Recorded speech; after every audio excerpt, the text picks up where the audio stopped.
The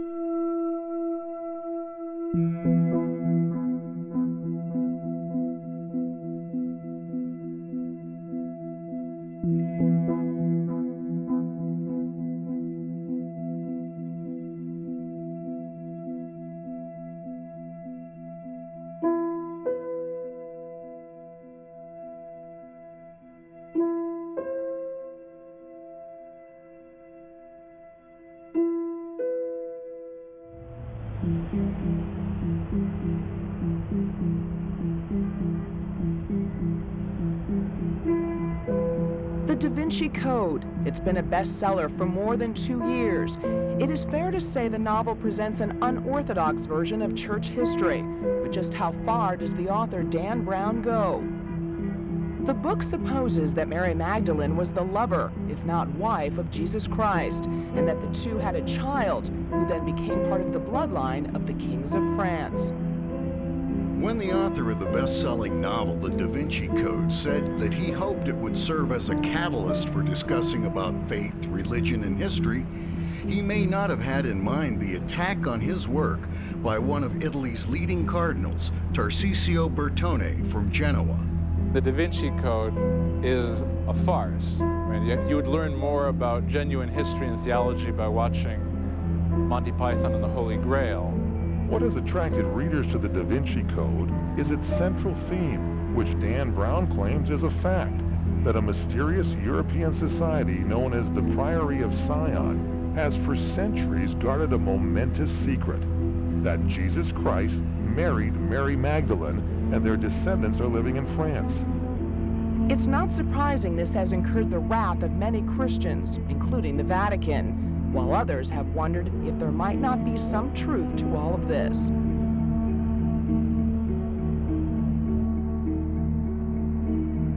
Do you believe, or does the Priory believe or have evidence that Jesus married Mary and had children?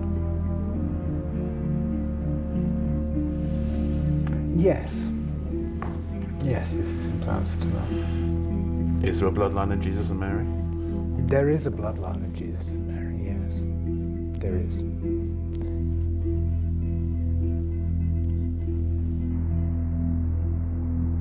3 years ago, I set out to investigate what some believe is the greatest cover-up of all time. The truth about the real Jesus of Nazareth and his relationship with Mary Magdalene. I'm not an archaeologist or a historian. I'm just a filmmaker who was fascinated by the huge implications of this story, with the same questions that so many of us have about the Jesus of faith versus the Jesus of history. The Vatican says that the idea of a marriage and children is preposterous, but I've spent most of my life investigating stories that people said were either not true or unsolvable, and this one was no different, only the stakes were much higher. It's hidden, isn't it? But it does seem like this is the story that is so dangerous no one dares tell it. And that's why it goes into myth and legend and art, because it's too dangerous to be stated as fact. If the church has lied about Jesus' divinity and deliberately twisted the facts, then it would undermine the whole basis of accepted Christianity. I wasn't convinced by the church's version of events, nor did I buy the whole bloodline conspiracy either. But when you look at the hidden messages encoded in paintings, in documents, and even in churches across Europe, they do seem to tell a very different version of the Jesus story from the New Testament. I mean, look at this. They're holding hands. Their right hands, which is an element in the liturgy of marriage. She looks pregnant, right? Apparently. She does to me. The success of the Da Vinci Code has brought so many people to the awareness of this subject that something has to happen. Either it has to be proven false or it has to be proven true. If it was true, then I wanted to find the hard evidence, documents or maybe even relics that would shed new light on the idea of this bloodline. Anything less just wouldn't be enough. I knew that it was a long shot though. It was likely that anything worthwhile had either rotted away been destroyed or had been confiscated by the Vatican. It's about power, it's about money, it's about manipulation. They are experts at it. There are stuff in the Vatican archives that most of us would give our back teeth to have a look at. But there were rumours that some evidence had survived, protected down through the centuries by a secret society known as the Priory of Sion. Bruce, they know you're there, so do not go to that meeting tonight, okay? Gerard? Oui. Bonsoir. Bonjour, boss. I have a camera crew. Can they come? Okay, okay. Okay, guys. The Priory of Sion exists today. They exist as a secret society. What if they really did produce the goods? What if they produced the body of Jesus or evidence of Mary and Jesus' marriage? That would have caused real uproar.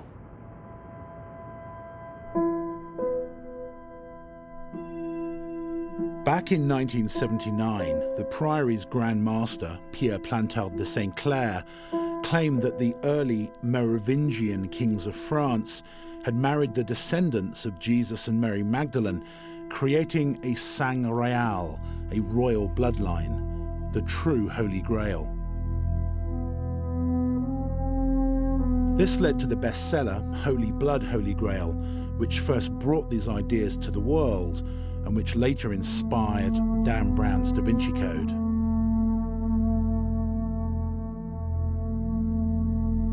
There's no doubt that the Priory of Sion exists, and it's deposited the original statutes in 1956 as it has to under law, so that is an undeniable fact.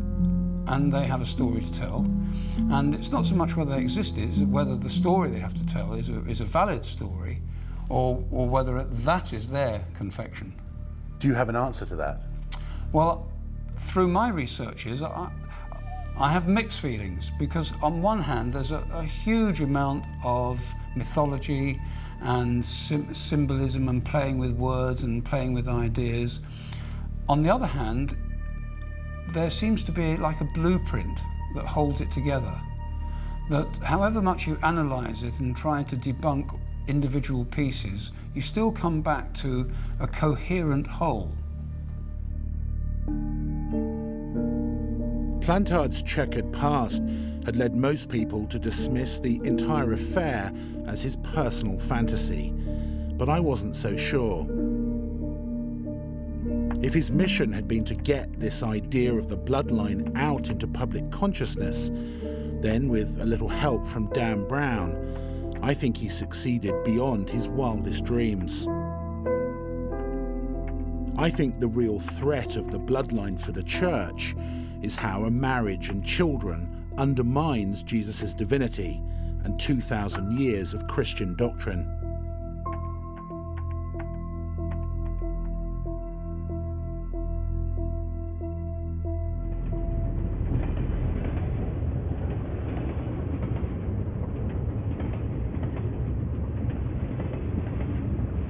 Pierre Plantard had died in 2000, but there were reports that the Priory was still active today. My first real lead was a man in Paris who seemed to be carrying on his work. His name was Gino Sandri, and he claimed to be the Order's General Secretary. Through my French producer and translator, Eduardo Flaherty, I asked him if the Priory was real. Oh, c'est une société réelle, à part que sous le nom de prioration, il y a plusieurs structures.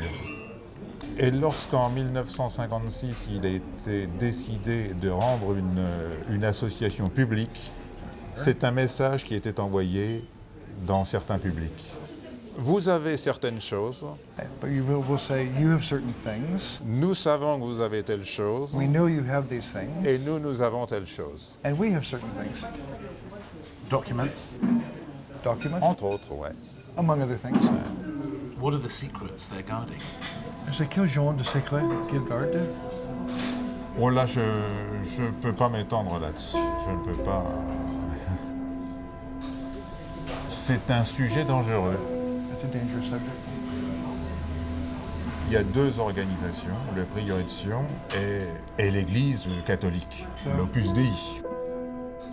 Il y a les bons et les méchants. On pourrait ajouter une chose. On pourrait dire que certaines œuvres d'art sont codées. So certain works of art are coded. Mais il faut comprendre ce que cela signifie. But you have to understand the significance in these codes.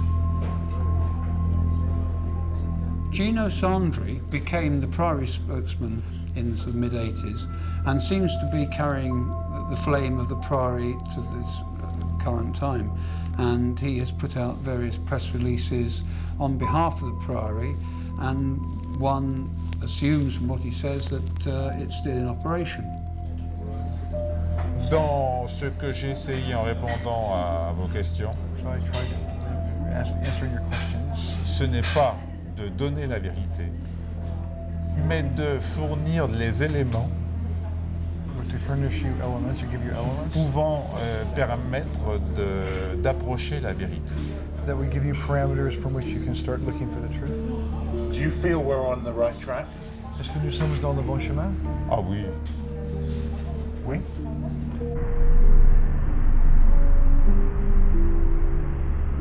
At the end of the interview, after the cameras were turned off, a man stood up at the back of the cafe, walked over, wrote something on a card and handed it to Sandri before walking out. Who he was and what he wrote, I don't know, but Sandri's reaction spoke volumes. Are you in danger today, Gino? Est-ce que toi, tu sens en danger?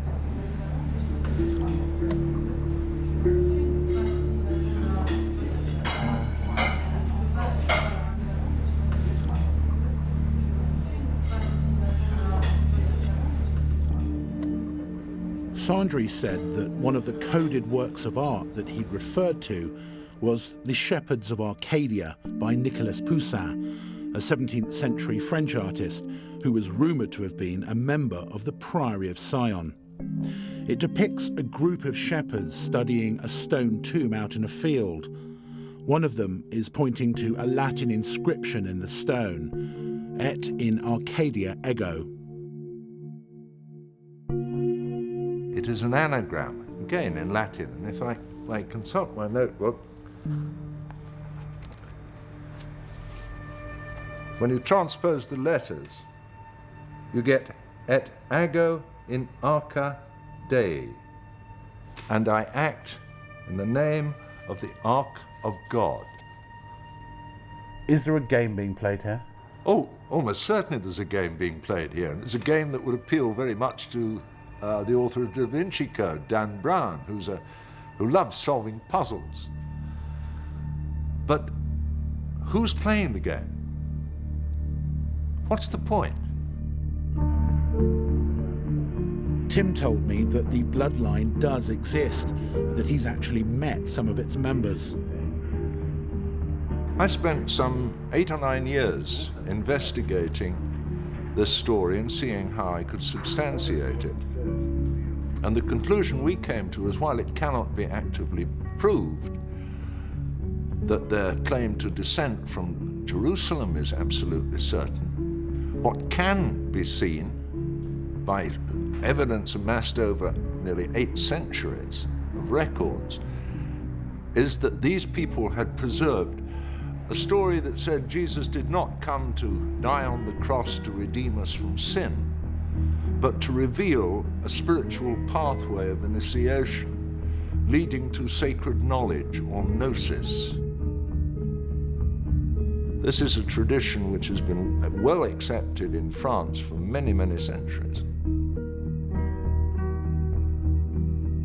So there is a bloodline? Yes, oh, very definitely.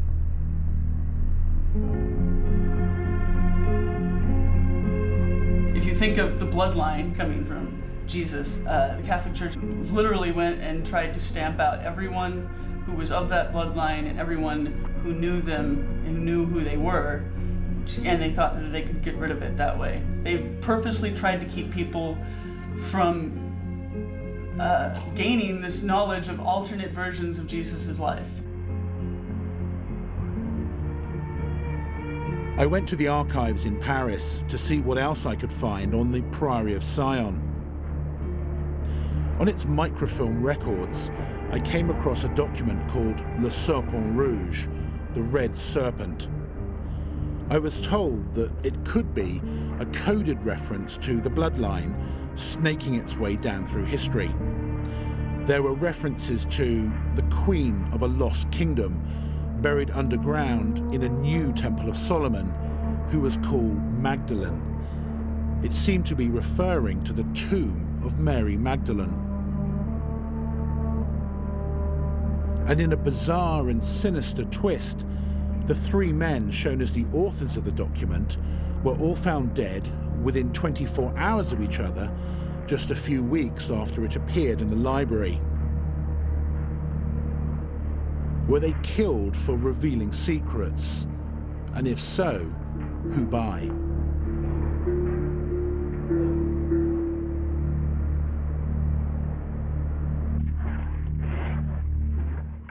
I called one of the few academics who's actually made a study of the Priory of Sion to see what he made of it all. Do you think that the Priory is real or a hoax?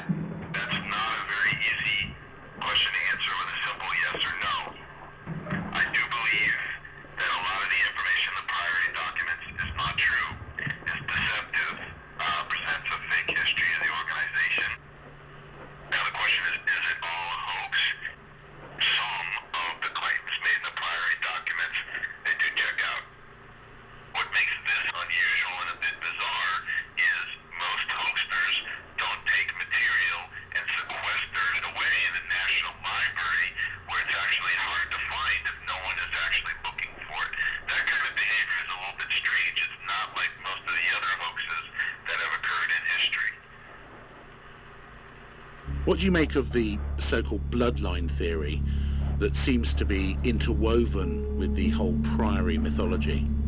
Well, at least according to the Nicene Creed, he was both God and man, and if he was both, certainly the man part of them could have had a wife and fathered children, right? So that doesn't attack the fundamentals of Christian theology. In fact, what was more controversial, that Jesus might have survived the crucifixion, or that the crucifixion might have been faked, or, I mean, the bottom line being that he had not been resurrected. That means he wasn't God, wasn't the Son of God.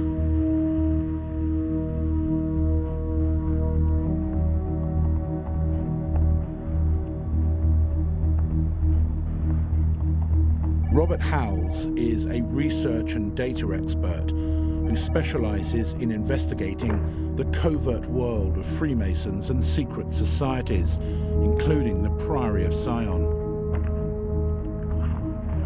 Having asked him to try and establish contact with the Priory's inner circle, he'd begun to receive some detailed emails.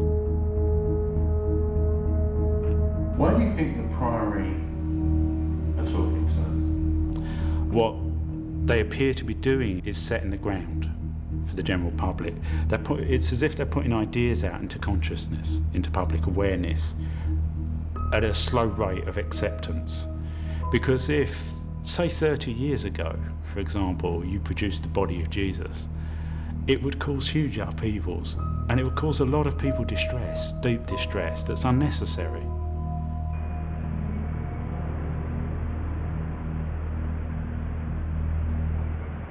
There have been emails going back and forth for a couple of weeks now, but the good news is that Rob's contacting the Priory has finally agreed to meet in person. I mean, I still don't know who he really is. I don't know why he's agreed to meet. I don't know how safe it will be, but I think it's a gamble worth taking. If this guy that Rob knows is in the kind of inner circle of the Priory, then it's the first time someone that important has gone on record for like 30 years. So this could be a real coup. I agreed that we wouldn't film it, but I'm going to wear a mic anyway and record what I can. Your attitude is crucial to this. Absolutely crucial. Yes, your intention, the way in which you handle the goods, you handle the information, is an imperative. There is much more to be discovered, I suspect, in the environment of Rene le Chateau. One might imagine people going into a situation like that, into a tomb or even a small sort of catacomb complex, such as may exist, and discovering something that is earth-shattering.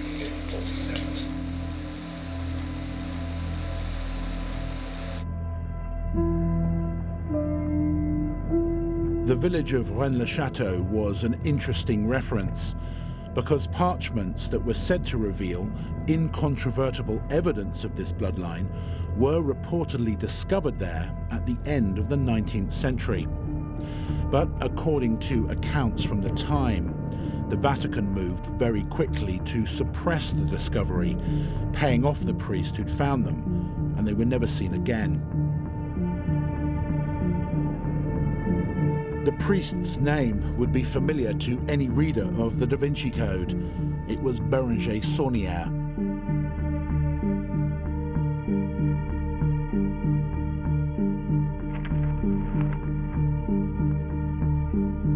Rob had sent me over 100 emails from his priory contact. The claims and the information were fascinating, but was any of it true? Do you believe that he is in the priory of Sion? He definitely is in the priory of Sion. I've seen enough evidence, we've had enough conversations. The material I've been furnished with not only shows me that he's very credible and very much in the priory of Sion, but also shows me that the priory has a wealth of inside information into the mysteries of Rene le Chateau.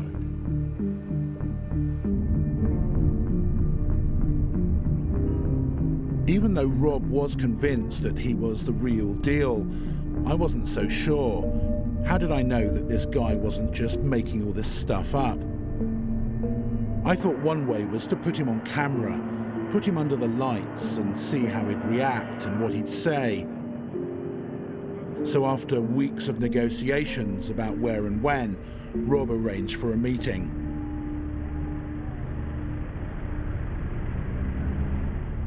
What do you think the Priory's mission is? The Priory of Zion is propagandizing on behalf of this idea that there's this royal bloodline. They're releasing information at a quick pace. They're exploding information and it's meant to be absorbed by the public. So yeah, it doesn't really matter whether there was a charter that was passed from the Templars to the Rosicrucians and then to the modern Priory of Zion. If they're continuing the same tradition, then they essentially are the same society. They're the same group. It's the same conspiracy. Because I was skeptical about who he claimed to be, I checked into this man's background with a private investigator. What we found was his name was Nicholas Hayward. He was the adopted son of Sir Harold Hayward, a former advisor to Prince Charles. He was a collector of rare alchemical texts, and he was a high-ranking 33rd degree Freemason. Do you think this man's hiding something? It's unusual for somebody to be so difficult to get into in the UK. We just found a lot less doors than there are normally. And it may well be, for example, in an extreme situation, he had adopted a totally new identity.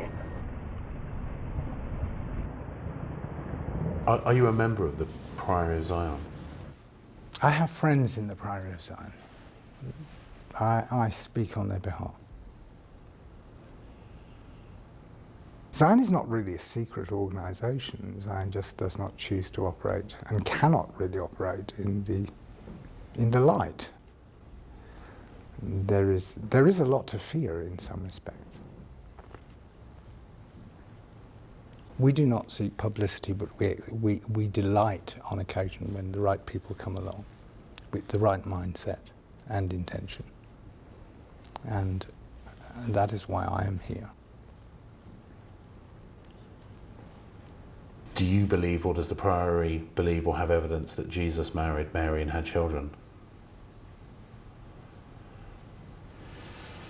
Yes. Yes is the simple answer to that. Is there a bloodline of Jesus and Mary? There is a bloodline of Jesus and Mary, yes. There is.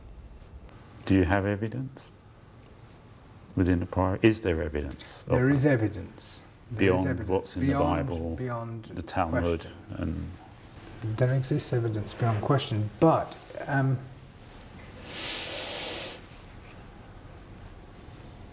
the mainstay of evidence itself is a series of items which are kept together, of objects.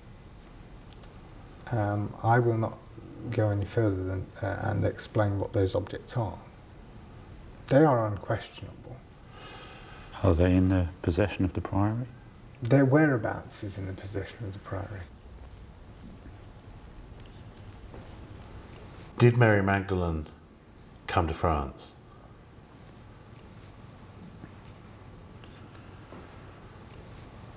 The body of evidence itself attests to that wholeheartedly. Is that in France? Yes. What they tell me is that the evidence is in the area of Rene le Chateau, and that it is a body of evidence, and I think they mean body in the real term. And this is what they hold against what they call the Great Lie, that history is not how people have been taught and how the Vatican teaches, that Jesus was in fact married, that he had children, that Mary Magdalene was his bride. They claim they have a body, and that if this body is revealed, then it's incontrovertible proof.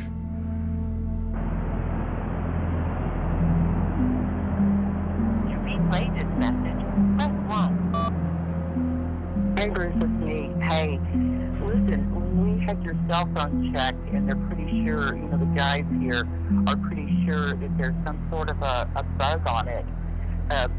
Don't ask me how it works, but anyway, the guys are checking a little bit further, but they also checked that noise on your hotel phone, that buzzing, and they said that there's most likely a wire on that as well.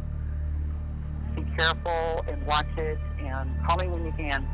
Let me know how that meeting went. Be safe. Bye. Do you think there's a move to stop you and others being more open with the likes of us? Yes.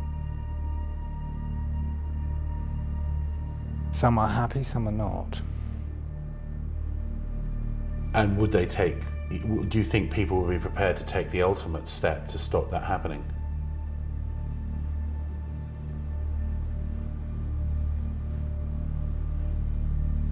Don't ask me any more about that, please.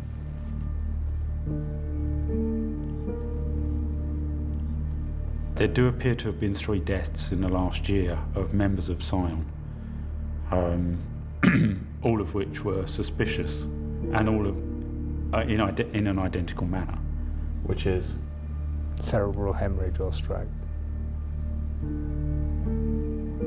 In the sort of secret society Masonic milieu, is a cerebral hemorrhage indicative of a use of a certain poison? Yes, it is.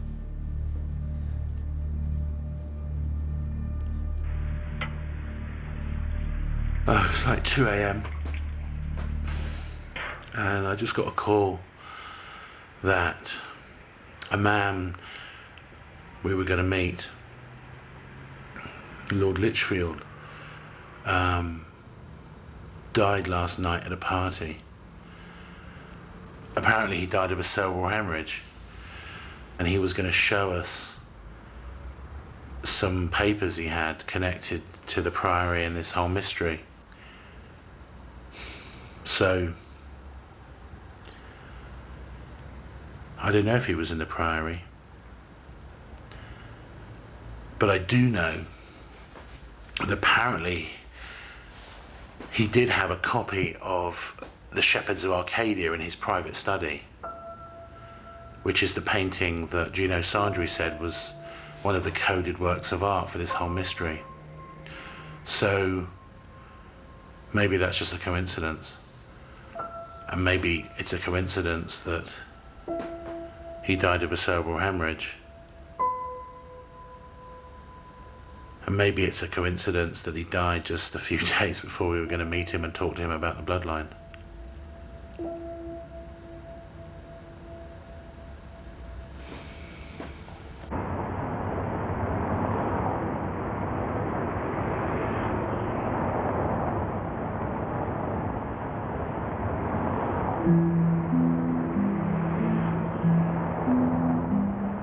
If members of the Priory had been killed to stop information being revealed, then it was possible that they would try and stop me too.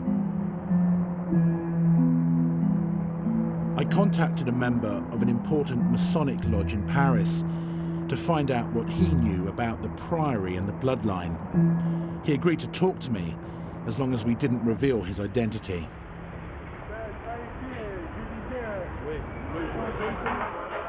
You know, this thing is massive.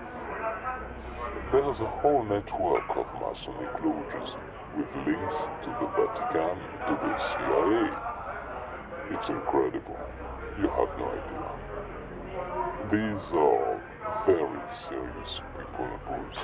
They would stop at nothing to protect their secrets. They killed Roberto Calvi in London because he was going to go public about it. It's real. The bloodline idea is real. So don't think they won't kill you to keep it covered up. Okay. I can tell you that it's all linked to Rene le Chateau. The priest, Sonier, got caught up in it when he found some old parchments under his church. He found out why that area is so important. All right.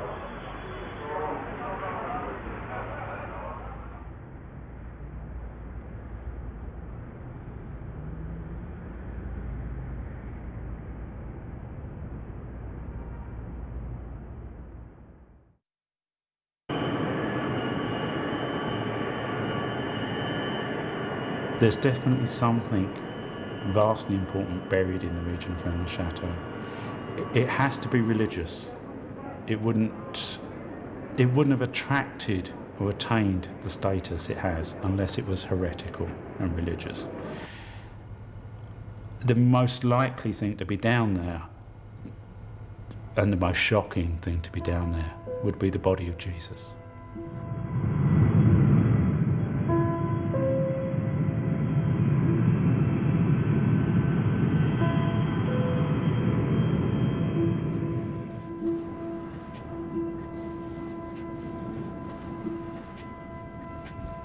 Sweat. Very.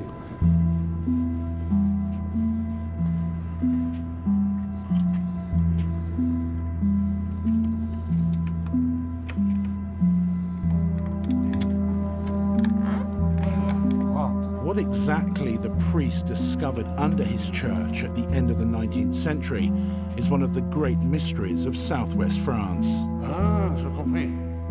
Tu as compris? Yeah. The rumours are that he found hard evidence of the bloodline, maybe even the tombs of Jesus and Mary Magdalene. Et personne n'a vu ça. Hein? A local artist and author, Alain Foral, got the keys to the church and agreed to show me where the priest had made his discoveries. He said that during renovations of the church, Saunier had uncovered a staircase down into the crypt, which was hidden behind a false door in his wardrobe.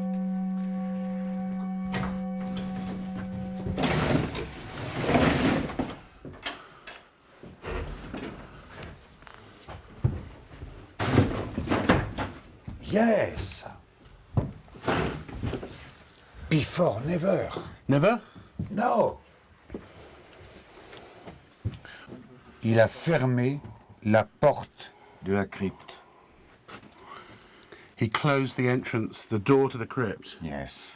And then this is a secret room, no? A salle secrète? Yes.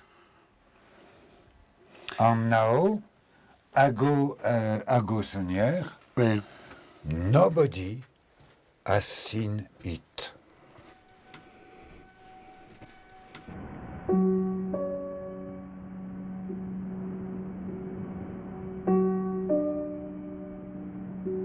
I went to the current mayor of Rene le Chateau to see if we could excavate beneath the floor in that secret room. He said it was impossible. No way it would be allowed. He'd wanted to excavate beneath the church for years, but the French government wouldn't let him. Apparently, his applications for a permit remain locked in red tape. There were powerful people, he said, who didn't want this affair exposed any further. Est-ce qu'il y a des gens qui voulaient de cacher les vérités? Yes.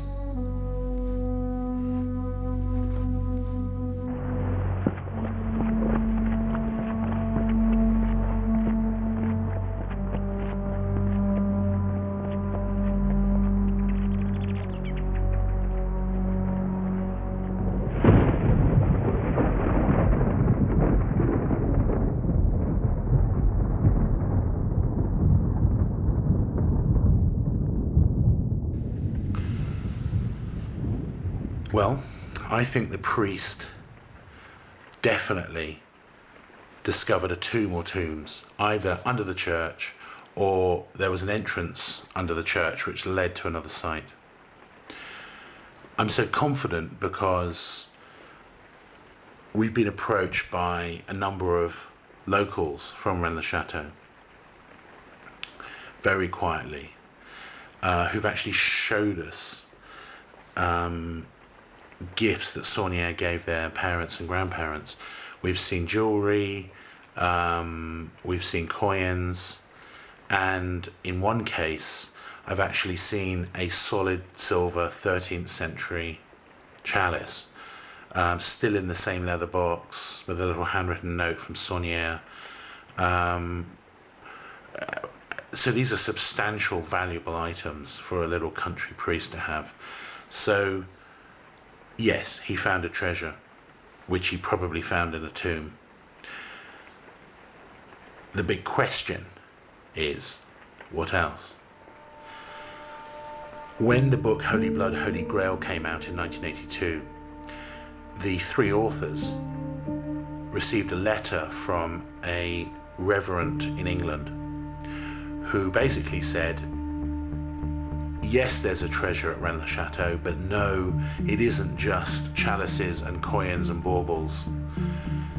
It's papers that the priest Saunière discovered, papers which were incontrovertible proof that Jesus was still alive in 45 AD. In other words, papers that completely undermine the basis of church doctrine, that he didn't die on the cross.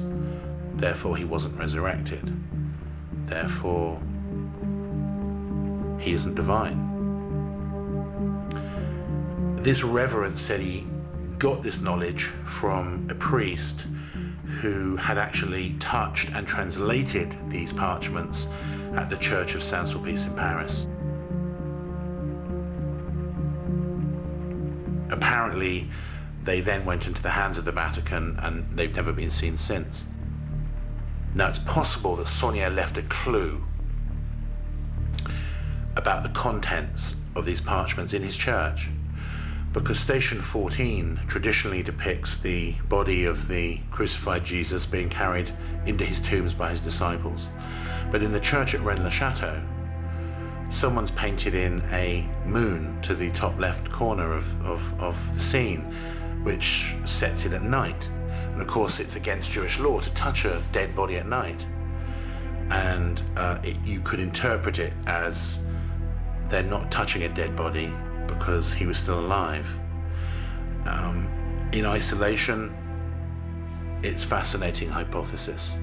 When you tie it into the letter that the authors of Holy Blood, Holy Grail got, that Saunier had discovered parchments that were incontrovertible proof that Jesus hadn't died, it's not so wild an idea to say that this was the way the priest subtly wanted to leave a message that would outlast him and that would have us still asking questions 100 years later.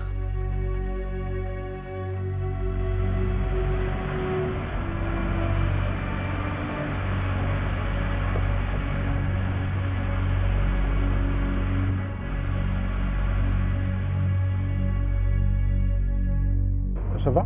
Allez, c'est bon.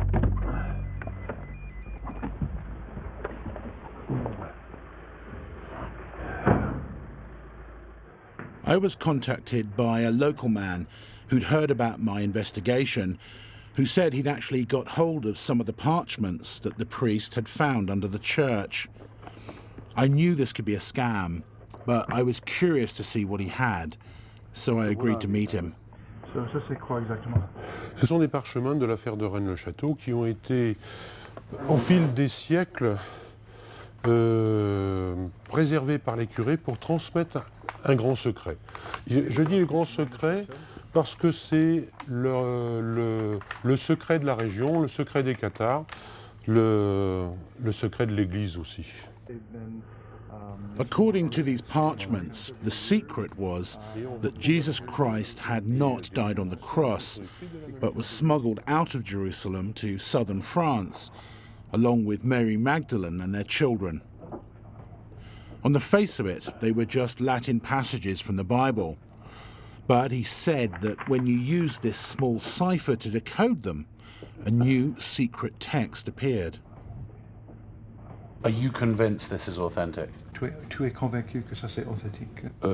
Plus que convaincu, oui. Plus que convaincu. Ce livre est absolument indiscutable. Hein. So are these, what are the age of these documents? Ils ont quel âge ces documents? Les plus anciens datent de la Révolution française. Is it a key to a map? Est-ce que ça c'est une clé pour une carte ou un plan? Tout à fait. Yes. C'est un plan symbolisé. It's a symbolic map. Is Mary Magdalene buried somewhere on this map in front of us? Donc, est-ce que Mary Magdalene, le tombeau est quelque part dans cette plan? Tout à fait, bien sûr. Avec celui du Christ aussi, bien sûr. Yes, with Christ too.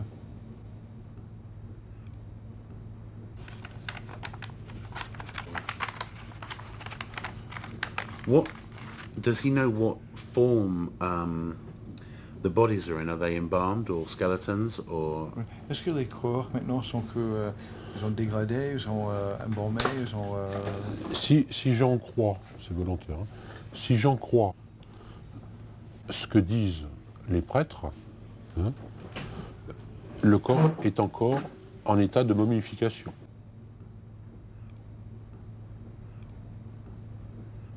I feel that I'm being led to the fact that you have the body of Mary Magdalene.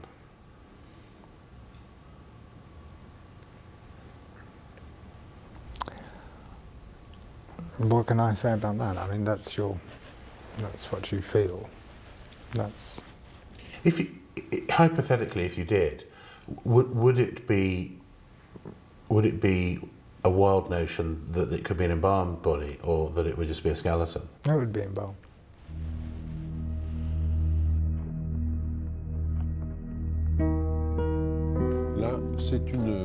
The parchments reveal that the embalmed bodies of Mary Magdalene, of Jesus and their children were buried in an underground temple near Rene le Chateau.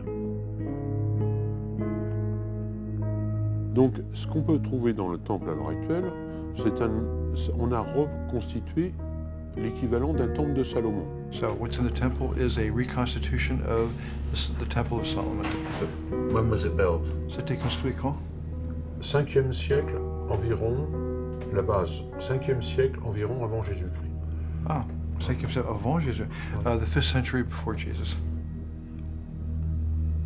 Is there a temple underground? Yes.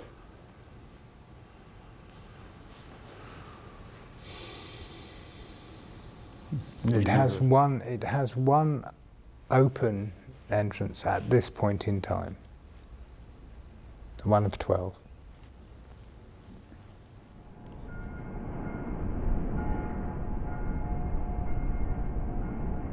Is this a necropolis as well? Of sorts. I don't like to term it that, but yes. But there are people of importance buried there? Yes. I mean, there are things buried there, yes. There are treasures buried there, yes. Over the centuries, it's acted as a repository for many things. And there's still a lot to be discovered there. Is Mary Magdalene buried in this necropolis? Oui, si on en croit les documents que l'on a entre les mains, et si on en croit aussi les vitraux d'église, ils sont effectivement là. If that temple really is there, that will be the location of the evidence. That will be where the body of evidence is. The body of Mary? If it's the body of Mary, the body of Jesus, the head of John the Baptist, that's your location.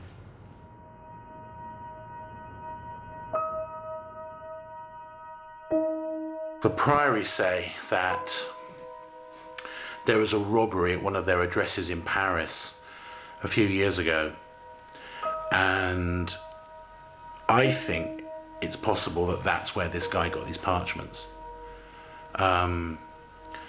So whether they're original copies of the parchments the priest found in Rene le Chateau, or whether they're modern forgeries, doesn't really matter if the information is true.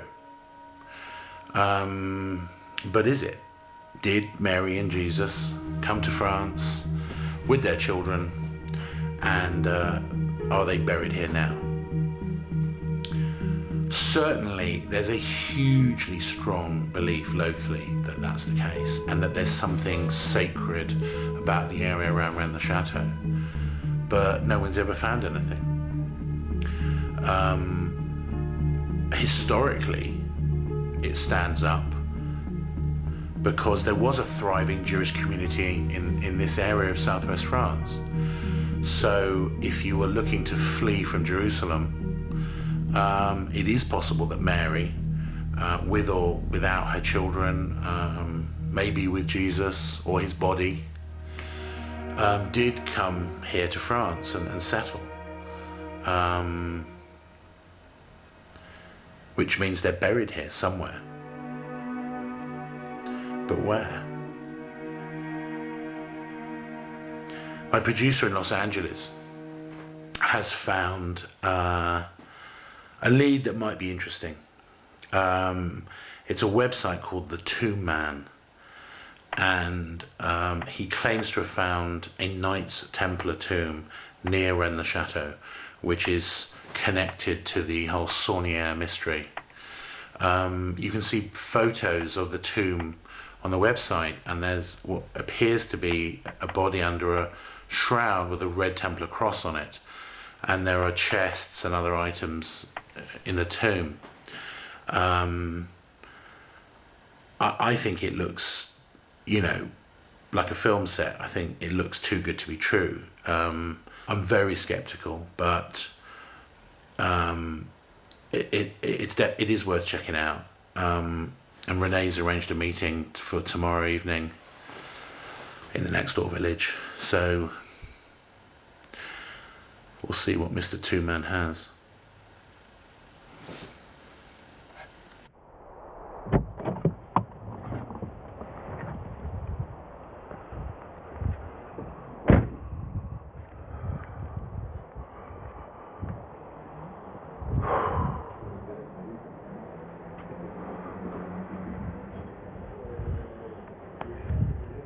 Ben Hammett. The man I'd arranged to meet went by the name of Ben Hammett, which was an anagram of the Tomb Man. He was known to be very careful about his security, so much so that although he'd asked to meet me at this bar, he'd sent his brother instead.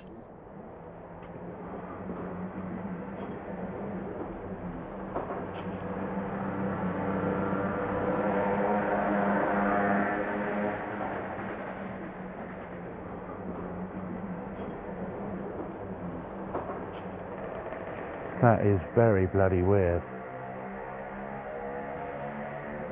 I eventually met Ben himself just around the corner. He'd been watching us from the bridge. It was clear from his reactions that he was very uneasy about the camera being there, but after a brief chat, we arranged to meet again the following morning for an interview.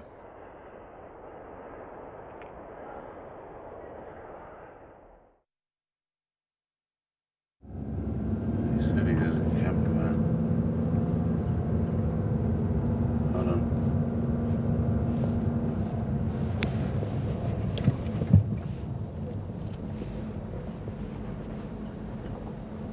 This must be him.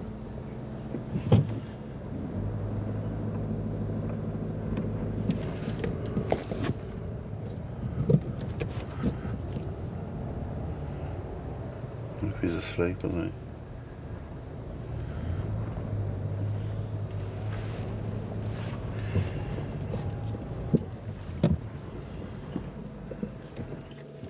Keep turning it.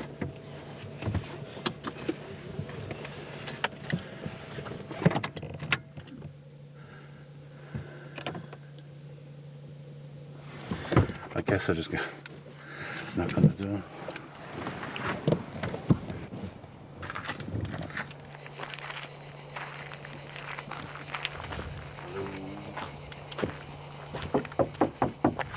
Ben? Hey. Bruce? Can I come in?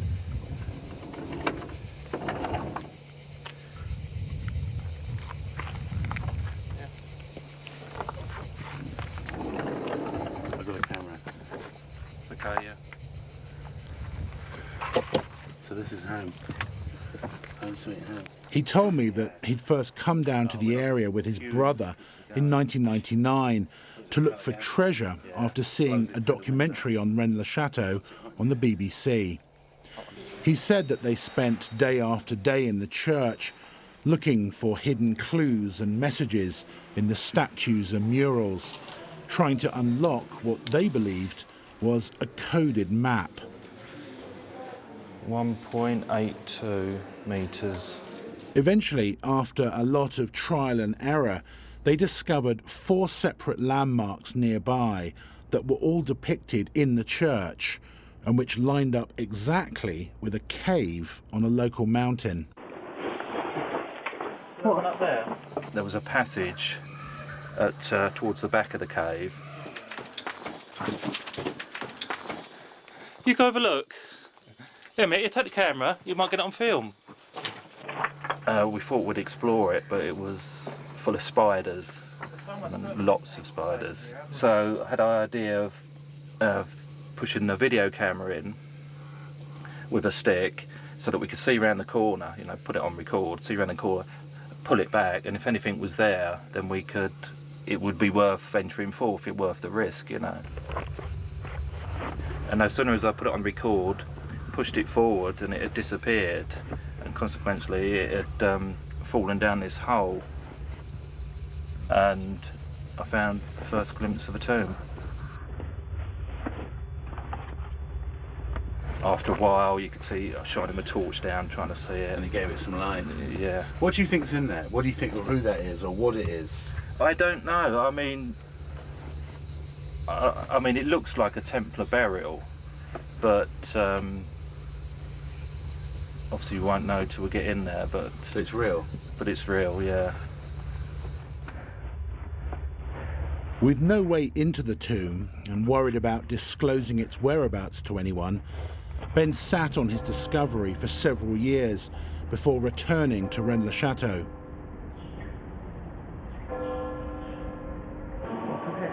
Once again, using the same method that had led him to the tomb, he identified hidden clues, which he said the priest had embedded in the decor of the church, a secret map which could be overlaid on the local landscape.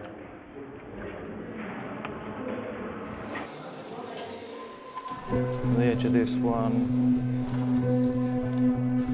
1.22 metres. He connected the crouching devil figure just inside the door at the church with an ancient pagan landmark not far from the village known as the Devil's Armchair.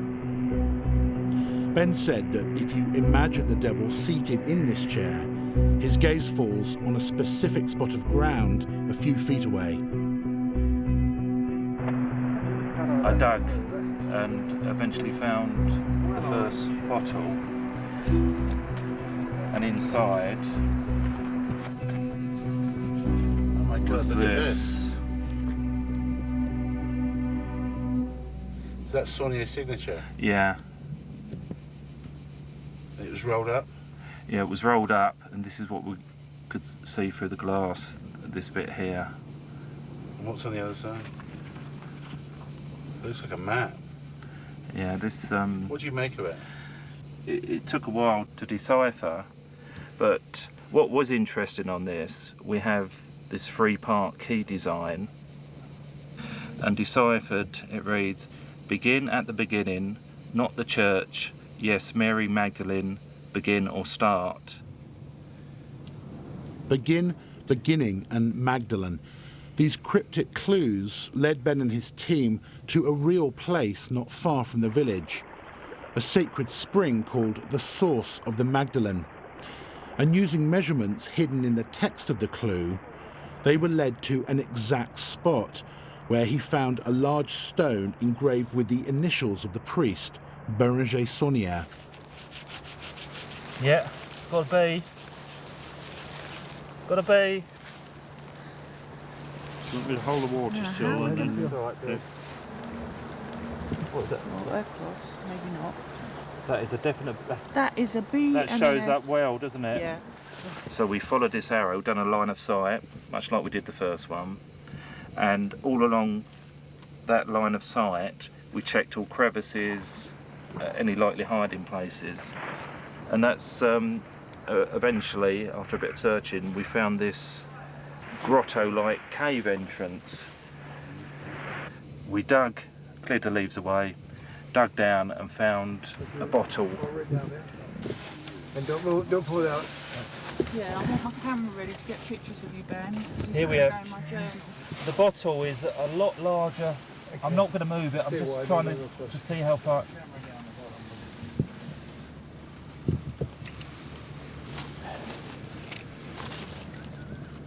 Yeah, it goes into a neck. Okay, move your arm just for a second. Just want to get this in situ.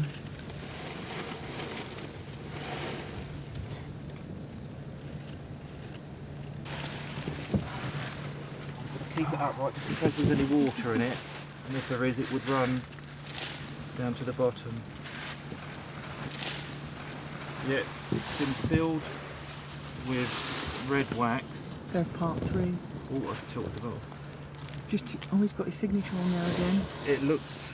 Within this second bottle was a densely written, two-sided piece of paper with what appeared to be the